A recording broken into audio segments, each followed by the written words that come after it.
नमस्कार देवकीर्ति जी, मेरा नाम दर्पण है। मैं 42 साल का हूँ। मैं इसलिए 42 साल का अपनी उम्र बता रहा हूँ क्योंकि मैं एक यूपीएससी एस्पिरेंट नहीं हूँ। तो अभी रिसेंटली मैंने आपकी एक फिलॉसफी की वीडियो देखी थी, शायद वो पहला क्लास था।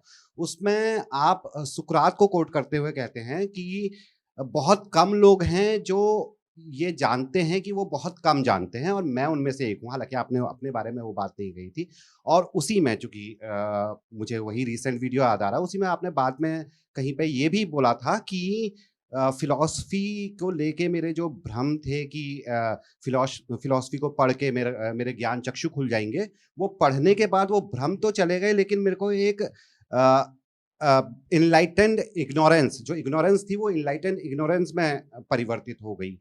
तो इसके साथ ये दोनों को अगर मैं सिरे इन दोनों कोट्स के सिरे एक और आपके कोट से जोड़ूँ, जो आपने पास्ट में किसी इंटरव्यू में बोला था कि मैं खुद को सीरियसली नहीं लेता। तो मैं ये जानना चाहूँगा कि ये जो 3 कोट हैं और ख़ास तौर पे आप अपने आप को खुद को सीरियसली नहीं लेते हैं, ये किस तरह डेवलप हुआ? इसकी क्या प्रक्रिया रही?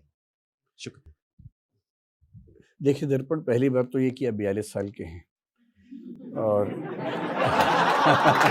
क्योंकि आपने खुद ये बात बहुत ज़ोर शोर से बताई, मैं इसलिए कह रहा हूँ, और मैं तो 49 साल का हूँ, आपसे भी 7 साल बड़ा हूँ। लेकिन मेरा मानना है कि इसको लेके बहुत सीरियस नहीं रहना है। जो लोग 42 के नहीं है, कुछ साल में 42 के वो भी हो जाएंगे, ऐसा क्या है? उम्र तो एक पड़ाव है, रहता है। और 42 के हैं तो यूपीएससी आप नहीं दे सकते, पर भारत के राष्ट्रपति बन सकते हैं आप। तो ये सोच के खुश हो जाइए कि आपके पास तो राष्ट्रपति बनने का चांस भी है। दूसरी बात आपने ये कही कि फिलॉसफी के आपने कुछ वीडियोस देखे और सुकरात कहते हैं कि बहुत कम लोग जानते हैं कि वो बहुत कम जानते हैं। एकदम सही बात है। दर्शन पढ़ने से पहले मुझे लगता था कि सारे प्रश्नों के उत्तर मिलेंगे, और जो मिला वो ये कि किसी प्रश्न का उत्तर मिल ही नहीं सकता, किसी को भी नहीं मिल सकता, तो मुझे भी नहीं मिल सकता। तो मैं मानता हूँ कि इग्नोरेंस पहले भी थी, आज भी है, लेकिन अब एनलाइटेंड है। अब मुझे कोई किसी दार्शनिक का नाम बोल के डरा नहीं सकता, क्योंकि मैंने शायद उसको पढ़ा है, नहीं तो पढ़ सकता हूँ। ये फायदा होता है फिलॉसफी का। और आपका जो मूल प्रश्न है कि मैंने कहीं कहा कि मैं खुद को बहुत सीरियसली नहीं लेता, ये बात ठीक है। और मेरा ख्याल है कि फिलॉसफी पढ़ने के बाद वैसे भी किसी को खुद को बहुत सीरियसली लेना भी नहीं चाहिए। क्यों नहीं लेना चाहिए? क्योंकि आपने पढ़ाई कर ली है। पढ़ाई करने से पहले हम एक खास माइंडसेट में होते हैं, इसको ईगोसेंट्रिक अप्रोच कहते हैं लाइफ को लेकर। ये छोटे बच्चों पे शोभा देती है। 3 साल, 4 साल, 5 साल के बच्चे मनोविज्ञान की भाषा में बोलते हैं कि वो ईगोसेंट्रिक स्टेट ऑफ माइंड में है। इसका एक बड़ा सिंपल एग्जांपल आपको देकर समझाता हूँ।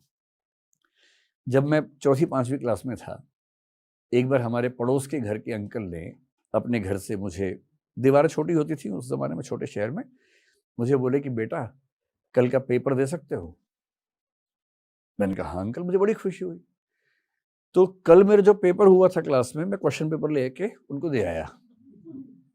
तो उन्होंने बताया कि बेटे मैं न्यूज़पेपर मांग रहा था। अब मुझे समझ में आता है कि ऐसा क्यों हुआ। क्योंकि छोटा बच्चा दुनिया के सेंटर में खुद को रखता है। ईगोसेंट्रिक होने का यही मतलब है कि दुनिया के केंद्र में मैं हूं। ये मुझसे कल का पेपर मांग रहे हैं, यानी इनको पता है कल मेरा टेस्ट हुआ है। पता होना ही चाहिए। ये भी नहीं पता तो फिर क्या जानते हैं। और मेरा क्वेश्चन पेपर मांगना चाह रहे हैं, यानी जीके बढ़ाना चाह रहे हैं अपनी, बढ़ानी ही चाहिए। तो मैंने वो पेपर दिया। मैं सोच भी नहीं पाया कि न्यूज़पेपर मांग रहे हैं। ये छोटे बच्चों का लक्षण है। और दुनिया के अधिकांश मनुष्य उम्र से बड़े होते हैं पर छोटे ही बच्चे रह जाते हैं। सिगमंड फ्रॉइड ने एक बड़ी गहरी बात कही थी कि जब बच्चा पैदा होता है, वो देखता है कि घर में उसका पिता बहुत ताकतवर है। ये क्रिश्चियनिटी के बारे में कह रहे हैं वो बेसिकली। जब भी बच्चे के मन में कोई सवाल आता है, वो पूछता है अपने घर में किसी से, किसी को नहीं पता तो सब लोग घर के मुखिया को देखते हैं कि वो जवाब देगा। और वो आमतौर पर जवाब दे भी देता है, बेशक झूठे जवाब दे पर दे देता है। जैसे बच्चे ने पूछा कि खरबूजे के अंदर चीनी किसने डाली, मीठा कैसे हो गया। अब बाप को नहीं पता बायोलॉजिकल प्रोसेस कैसे कैसे होता है कोशिकाओं में, तो उसने कहा जब तुम सो रहे थे भगवान जी आए थे, चीनी डाल के गए थे। वाहियात उत्तर है। पर उस बच्चे को ये भरोसा हो जाता है कि इसको ये भी पता है। जब मैं सो रहा था ये जाग के देख रहा था कि भगवान जी चीनी डाल रहे हैं। तो बच्चे को धीरे धीरे लगता है कि भाई मेरा बाप जो है ना बड़ी गजब की चीज है, इसको हर सवाल का जवाब पता है। और ताकत तो ऐसी, कोई चू नहीं बोल पाता ऐसे सामने। घर में खूब डिबेट होगी, अंत में ये जो वाक्य बोल देगा फाइनल हो जाएगा। तो उसके मन में आता है कि मेरे घर के अंदर एक सत्ता है जो सर्वशक्तिमान है और सर्वज्ञ है, ओमनीपोटेंट, ओमनिशिएंट।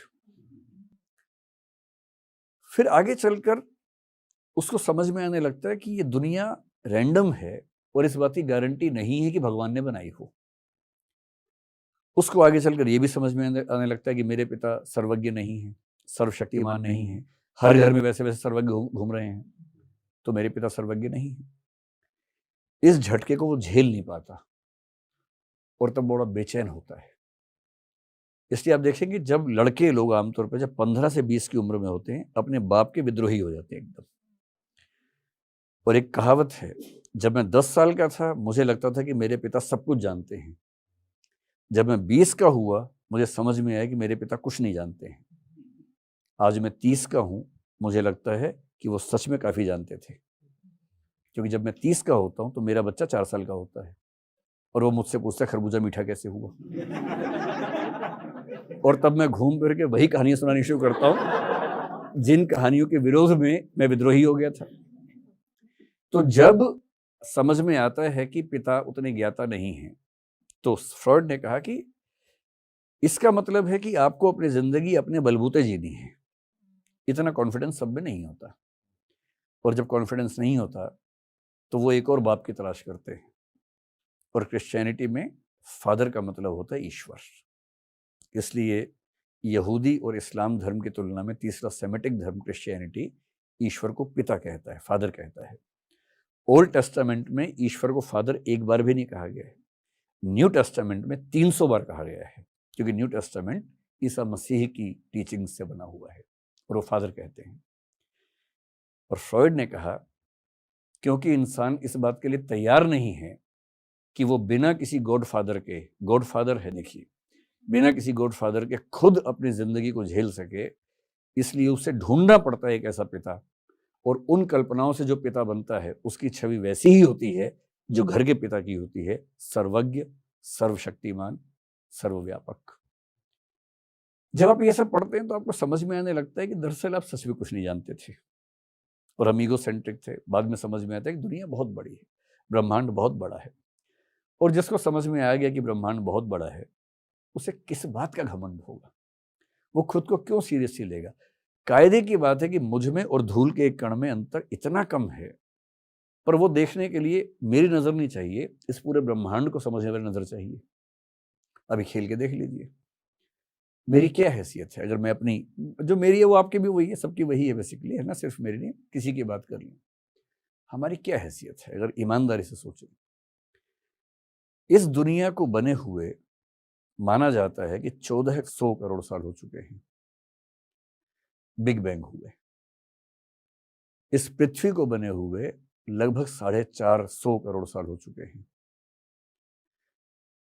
मनुष्य का जो जीवन है, उस जीवन की उत्पत्ति को 370 करोड़ साल हो चुके हैं। होमोसेपियंस को बने हुए 3 लाख साल हो चुके हैं। आज की दुनिया में 800 करोड़ होमोसेपियंस घूम रहे हैं दुनिया में, उनमें से एक मैं हूं। 1 ट्रिलियन स्पीशीज हैं इस दुनिया में, केवल पृथ्वी की बात कर रहा हूं मैं। अभी तो क्वांटम फिजिक्स कह रही है कि मेटावर्सेस, ये मेटावर्स तो इनका है, मल्टीपल वर्सेस हो सकते हैं, मल्टीवर्स हो सकते हैं। जिस यूनिवर्स को हम लेके बहुत खुश रहते हैं, ऐसे ऐसे कितने यूनिवर्स हैं पता नहीं। एक यूनिवर्स में कितनी गैलेक्सीज हैं पता नहीं। एक गैलेक्सी में कितने स्टार हैं पता नहीं। उसमें से एक गैलेक्सी मिल्की वे के एक स्टार सूर्य के 9 ग्रहों में से एक ग्रह पृथ्वी के 200 देशों में से एक देश की 1 ट्रिलियन स्पीशीज में से होमोसेपियंस के 140 करोड़ में से एक मैं हूं। मैं खुद को कितना सीरियसली लूं? मतलब मेरे होने से क्या हो जाएगा और मेरे न होने से क्या रुक जाएगा? ये तो है तथ्य, ये तो है सत्य। सत्य थोड़ा कड़वा होता है, झेलना मुश्किल होता है। फिलॉसफी पढ़ने का मजा ये है कि आपको सत्य झेलने के लिए तैयार कर देती है, और मैं अपने इस सत्य से सहज हो गया हूँ।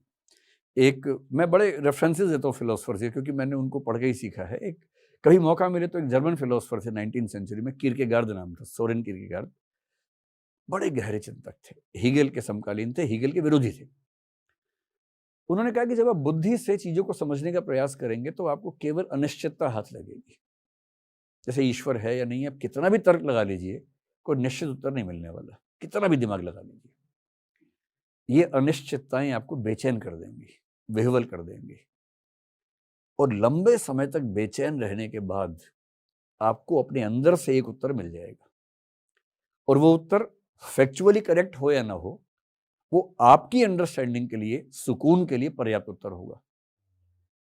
इस प्रोसेस में जब मुझे पहली बार पता लगा कि मेरी कोई हैसियत है नहीं, क्योंकि मैं भी जब 20-22 की उम्र में था, मुझे लगता था कि मतलब दुनिया के इतिहास में 2 ही चरण हैं, एक मुझसे पहले, एक मेरे बाद, मैं सेंटर में हूँ, ऐसा कॉन्फिडेंस रहता ही था, सच में रहता था। मैं कविताएं ऐसी लिखता था गंदी गंदी उस समय, जो मतलब इस भाव में थी, मेरा वर्तमान भविष्य में इतिहास बनेगा, ऐसा मैं लिखता था। मुझे लगता था कि मैं पता नहीं क्या चीज हूं। पढ़ने के बाद समझ में आया कि दरअसल मुझ में और मच्छर में खास अंतर नहीं है। ऑल आउट जलने से वो मर जाता है, यूनियन कार्बाइड में फैलाव हो जा रहा है इसका, तो मैं मर जाता हूं, इतना ही मामला है। तो क्या फर्क पड़ता है? इसलिए खुद को बहुत सीरियसली नहीं लेना है। सीरियसली का मतलब ये नहीं सोचना कि मैं बहुत बड़ी तोप हूं, बस ये समझना है कि मैं बहुत छोटा हूं, लेकिन छोटेपन में खुश रहना है। आपको